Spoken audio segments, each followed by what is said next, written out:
ہر بندہ مومن کا یہ اصول ہو کہ ہم صرف اپنے چہرے کو، یہ جو ظاہری چہرہ ہے، اس کو سنوارنے والے نہ ہوں، بلکہ بندہ مومن کی زندگی کا اصول یہ ہو کہ وہ اپنے دل کو سنوارنے والا ہو۔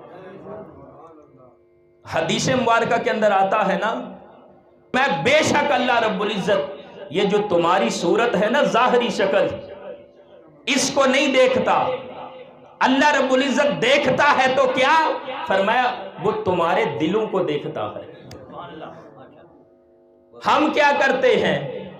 یہ جو ظاہری شکل ہے، جو ظاہری وضاقتہ ہے، جس کو لوگ دیکھتے ہیں، ہم اس اپنی ظاہری شکل کو بڑا سنوارتے ہیں۔ کیوں؟ اس کو لوگ دیکھتے ہیں۔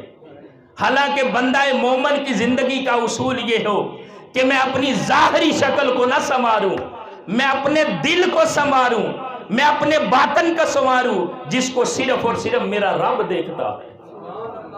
بندہ مومن اپنے صرف ظاہر کو نہیں سنوارتا، بندہ مومن اپنے باطن کو سنوارتا ہے۔ کیوں؟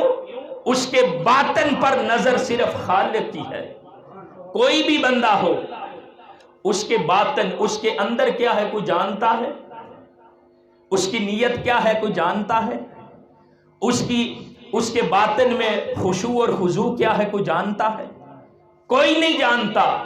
وہ بندے کے باطن کو صرف رب جانتا ہے۔ تو اے بندہ مومن، اپنے ظاہر سے بھی زیادہ تو اپنے باطن کو سنوارنے کی کوشش کر، اس لیے کہ تیرے باطن کو صرف تیرا رب دیکھتا ہے۔ آج ہم جس جگہ پہ بیٹھے ہیں نا، اسی مسجد کے اندر پہلے صوفی محمد اصغر صاحب رحمت اللہ علیہ اسی جگہ پر امامت فرماتے تھے۔ آپ کا شمار بھی انہی لوگوں میں ہے۔ لوگ کیا کہتے ہیں یہ نہیں دیکھتے تھے، جو کام کرنا ہوتا تھا یہ دیکھتے تھے کہ میرا رب کیا کہتا ہے۔ یعنی وہ اپنے باطن کو سنوارنے والے تھے۔ تو دوستان محترم، بندہ مومن کی زندگی کا بھی یہ اصول ہونا چاہیے کہ میں صرف اپنے ظاہر کو، اپنی وضاقتہ کو نہ سنواروں، بلکہ میں اپنے باطن کو سنواروں، اپنے اندر کو پاک اور صاف کروں، جس پر خالق کی نظر ہوتی ہے۔